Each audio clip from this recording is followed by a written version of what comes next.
Okay, we're back. Clement Performance Methods Studio in Egg Harbor Township, New Jersey. We're here doing the video newsletter with my dude sitting in shotgun, my head coach, my camaraderie, the guy that kicked butt at Naval Academy for 25 years old. So you stand up in front of those midshipmen like that and spit fire the way you did was very impressive. I'm still impressed. I still can't believe I've been doing this a long time, and you at 25 were able to speak up that well. So it was awesome. But we got some important, cool announcements today, so we'll get right to it after this. First on the announcement list, we changed the schedule to the 3:45, 5, and 6:15 schedule. We're doing one-on-ones during the day with our adults. We're pretty much full right there, which is pretty cool because I put one email out, and I wasn't sure what was going to happen, and I got them. I filled it.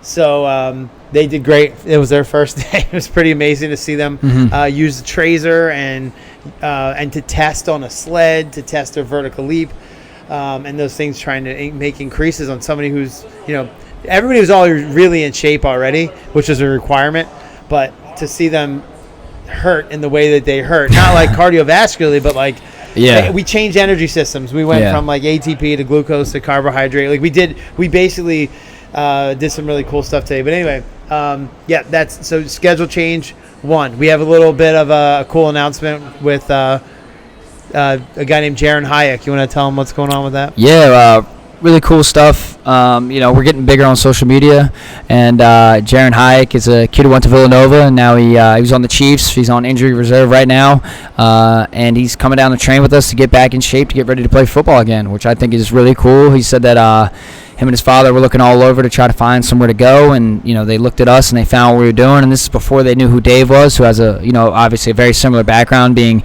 a guy on the Chiefs, a later round undrafted guy on the Chiefs, and kind of working through that process and rookie mini camp, and then making the team, and then having a little bit of injury stuff. So we're really excited to get him in this time of year too. I'm excited for him to get in and test and go through everything, and I think we'll have fantastic results, just like everybody else that comes in here. So, but it's exciting every once in a while when you get a pro guy coming in, especially this time of year too, which is normally just a high school time of year. Summertime we'll have guys stop in and out, but we're really excited to have him in and work with them. Yeah, and we get and they do a good job at. Those pros do a good job at telling people about stuff, even if they're not telling you, because we're going to put some video on him, and you'll see, a real pro athlete. He looks the part and all that stuff. Yeah. But, we've had guys like that before, Vinny Papali and everything, who's doing some crazy things with flag football right now in Italy. Yeah. He got his Italian citizenship, and now he's playing on the Italian national flag football team. And it's really fun. His dad, Vince, just sent me some videos, and it's really neat. I'm awesome. Very jealous. I got two kids that I know on the USA national team for flag football. Really? So, two Philly guys. So that's awesome. Some cool stuff. So cool. Lots of announcements, but we're going to go into our Who Dat Athlete of the Week next. I guess we got to go Luke and Chase. Both like co-MVPs of the game. Should we put them both in, or you just want Luke? What are you thinking? We can co-MVP them. Yeah, why not? Yeah, they both got the same award, yeah. And then we'll do shout-outs too. All right, so our Who Dat Athletes of the Week. We couldn't do one and not do the other. A little bit unsung, both of them, right? Yeah. Because they weren't like the marquee guy that you would think would be the MVP of their games right off the bat. But if you know him, you would have known right away. So Luke Holmes, Ocean City, and it was not even from him. I heard it from parents, like, you should have seen this guy. He was playing possessed. And it was insane. It was like, we knew no matter what was going on, he was destroying people. Excessively blocking. That's what I said to him after. I was like, dude, you were just excessively blocking. So I think, when you ask him, I'm sure, he's going to say, I was able to apply more force. Yeah. Apply more force to his opponent. He's one of the first guys we see has to make that first hit at the point of attack, Damari Simeon. Look at the success he's having right now. But anyway, Luke, he just was showing that off like crazy, and he had made some crazy gains in this offseason and worked his butt off. Got over 30. I think he was at 32, I want to say was his highest vertical leap, at 250-plus pounds. Worked his butt off, and Luke, we're really, really proud of you. So anyway, you are one of our two Who Dat Athletes of the Week. And the second one is another one of my favorites too, Chase Hogue. Yep. Tell him a little bit about Chase. Chase is I think when you looked at him, he kind of blended in last year with the mainland team. Was on the team and definitely played a role and had some good times and good parts. But he's not somebody that I think people were thinking was going to come into the season and have the impact that he did.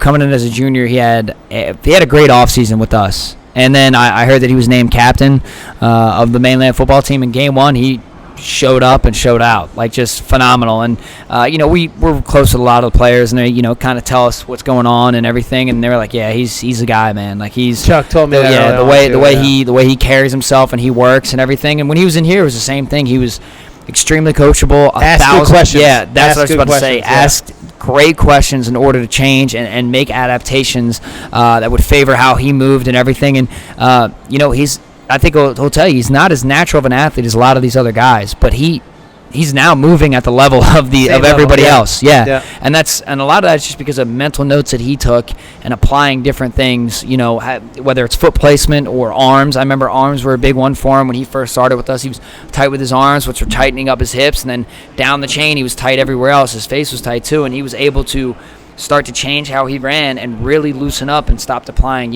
effort to that outcome, which is what we always say. So in a weird way, and this is getting a little technical on this, but if you see, he was a classic squatter. Yes. Which you'd see turning into a sprinter. So you could see that we were trying to unravel that. As that was what we were fighting against the whole time. Somebody he's a strong kid, strong kid, squatter, not a sprinter yet, and we had to create that out of him. So he made some great gains. So anyway, Chase, we're so proud of you. 2 touchdowns, MVP award. That's just. It's well deserved, and your off season, you should. There's no surprises. Also, he's a junior. Yeah, he's a so junior. He still has that. So next he's year, got he's got to sit behind Rocco this year and Lucas, and Lucas had a heck of a game too. Lucas DiBiaso, did great. Anyway, to all of our players did great, but special shout out to Luke and Chase. You guys were unbelievable, and you are our Who Dat Athletes of the Week. Next into our shout-outs. Let's start shouting them out. Damari, you are the number unblockable, and you are now ranked number 2 player in the state of New Jersey. Yeah. I've known this since watching you play flag football when you were a kid. Congratulations. I'm sick of saying congratulations to you because every offer that keeps coming in.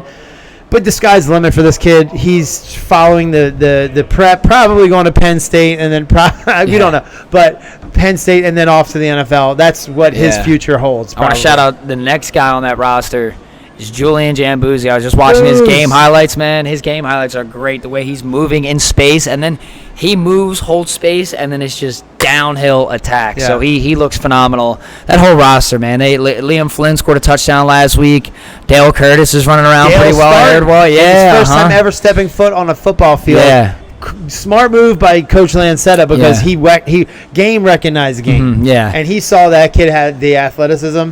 Yeah. And he was like, I got to get him on the field somehow. So. Yeah, Roman Coney, Turney, Julian Turney is just he's like a 240-pound high school back running 20-plus miles an hour. He's a freight train. You know what I mean? It's hard to tackle him. Cannot forget Ty McClear just doing it again. Touchdown Ty. Killing it. Touchdown Ty, yeah. He's running through athlete. It. Yeah. He was, as statistical, he was the top athlete out of mainland because we have big influence from St. Joe's Prep in Philly, mainland, and St. Augustine's Prep. Of the 3 of those schools that we've tested, Ty was the top overall athlete. Yeah. So that's impressive. Yeah, he can do it all. He's very well-rounded and young still too. And he shows up. Yeah, he shows up and does well. EHT football coming out with a big win. Hey, looking good. EHT. Sam Chiquino running that offensive line. I watched his highlights too already. That's another kid that's excessively blocking. Sam, once he has his hands on you, you're not getting him off. He's just driving. He looked great. Jake Lund had a catch too. Jake had a nice little hitch route catch. He blocks well too at EHT. I mean, Mainland got a good win over AC. We obviously coach so many guys out there. DeFeo looked great. Jake Blum had a great catch. Right, Jake Blum looked great. Down the list, I think Lucas was a good. I knew he was going to be good, but he showed up. Great. Yeah, Ian Reed was moving around well. Gilly, unbelievable guys. We're gonna keep going. We coach everybody. So I think we got Zaki's run number wrong. Yeah, I think we got the wrong guy. Yeah, really. I think Zaki was like, I didn't play, coach. Like whatever. We saw that number 17 or whatever wasn't him. Keon Saab. Yeah, Keon, 2 interceptions in his first game. Opening Yep. game, Alabama playing Western Kentucky or something like that. Smaller school, but his interview after the game was saying, the last year's safety only had 1 interception. I think he had 2 in the second quarter of the first game. So yeah, shout out Trey McClear too, who's making that start for St. Francis this weekend, playing in the box, sent us a nice little hit that he had. Yeah, I love getting those friend win because he's a more quiet kid. Yeah, he don't. So when he says when he gets you excited, Logan Perez played a couple plays for University snaps. of New Hampshire. True freshman. Yep. He got in there in August too. He just got there. You know what I mean? He just got there. So for him to step in, I knew he would not redshirt. I knew he would play right away. Yeah, and I bet you there's a ton more if I can think about it. I heard drawing a blank. Oh, before I forget it, the one thing that we wanted to add in on the announcement section was that we're going to start doing sports science breakdowns of each one of. We're going to pick an athlete each week, and we'll do a sports science breakdown. This will be on the show, but we'll cut it and put it separately on our YouTube channel. We'll probably post this on social media, but it will be our guys. So we want you to send in your video. I post this on an email home. And if you have really close-up video or cell phone footage of the play. Yeah, or even like a good huddle video where you just screen record and have a huddle video. We'll be able to check your miles per hour while you're running, some of your decelerations, displacements, and have some fun with physics on the field. And we'll show you why and some of the stuff that their scores in the offseason, how that applied to the field right now. A great one was being able to break down an old player named Joe Bonchek who played at Princeton and showing why his 10-yard dash and being 225 pounds at the level that he did it, why he hit people so hard. Yeah. So that was a neat one, and I did that before I ever had all the neat stuff that you know how to do. I figured that out a long time ago. So that's another great one that we definitely need to bring up. Bo Melton makes the roster, the 53-man roster. Amazing. With the Packers. Early, I watched the interview about that, where he started off on the practice squad his first 2 or 3 seasons. Yeah. And then his first 3 seasons. Sometimes that's how it is. Like now they put you him get right your on foot in the door, man. you move well, you're on 53. Now all of a sudden you get in, where you fit in. Now he fits in down there. So that's congrats to him. Just had a kid. Yeah, it's amazing. And then Max Melton, who will be a starter this year for the Arizona Cardinals. There's so many things once you get to this spring season. Gabrielle Piantadosi had a couple of 2 assists in the first game. Michael Galuzzi had a goal too. St. Augustine Prep Soccer. Yeah, Michael. Here we're not even throwing in our soccer players yet. But we tend to hear the football stuff a lot. Yeah, most of the football kids, send us everything over. But they're louder and obnoxious, But anyway, we're super excited to make all these announcements. Dylan Granzow playing as a freshman. That's pretty. That's can't. I know we're forgetting more. I almost got choked up when I saw it because I coached him for so long, and to see him make an impact like that as a freshman. Amazing. And I tell you what, Mainland doesn't really do that very often. No, to bring a freshman it's hard anywhere to play varsity football as a freshman, let alone get in the game, kickoff return, trust you enough on special teams to do something, get you some playing time. That's what's up. I'm excited for him and his future for sure.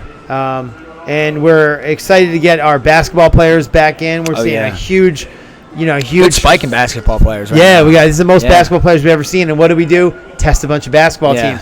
Holy Spirit, Ocean City. Yeah. We got a lot of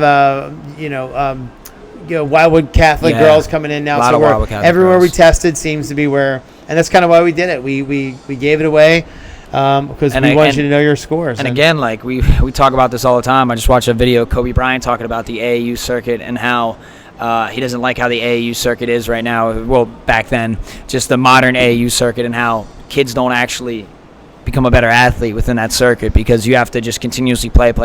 You work skill development, but at the end of the day, these people that go to college for free are freak athletes before they are freak skill athletes. Right. If you have great fundamentals in basketball and you don't have the athleticism, you play D3, which there's nothing wrong with that. But if you focused more on that athleticism to be able to cover more area and be able to equalize out the height of another athlete, That's true. I've watched a couple guys, and I didn't think it was really mattered, but the difference between guys that go and get scholarship money versus the guys that go to Division III or whatever, which is great too, but they were dunking. They were like, well, he's got to throw a dunk in for me to even throw that. I mean, anybody can do a layup here.